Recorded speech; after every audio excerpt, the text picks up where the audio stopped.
মাতঙ্গিনী হাজরার মূর্তির যে পাদদেশ, যেখানে এতদিন ধরে আমরা দেখে এসেছি যে আপার প্রাইমারির যে ইন্টারভিউ বঞ্চিত চাকরি প্রার্থীরা তাদের যে অবস্থান আমরা দেখে এসেছি, তা কিন্তু এই 1000 দিনে পড়লো। এবং এই 1000 দিনে তাদের অঙ্গীকার যে মুখ্যমন্ত্রীর কাছে তারা ফের জানিয়েছেন।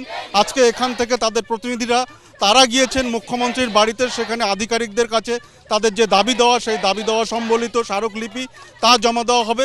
এবং তারপর মুখ্যমন্ত্রী সেটা বিবেচনা করে দেখবেন তাদের যে প্রত্যাশা, অর্থাৎ আন্দোলনকারীদের যে প্রত্যাশা, অবিলম্বে তাদের নিয়োগ করতে হবে এবং পুজোর আগে যাতে তাদের মুখে হাসি ফোটে, এই প্রত্যাশা। এবং এই প্রত্যাশা থেকে তারা কিন্তু জানাচ্ছেন যে অবিলম্বে এই নিয়োগ প্রক্রিয়া না হলে আগামীতে কিন্তু বৃহত্তর আন্দোলনের হুঁশিয়ারি তারা দিচ্ছেন।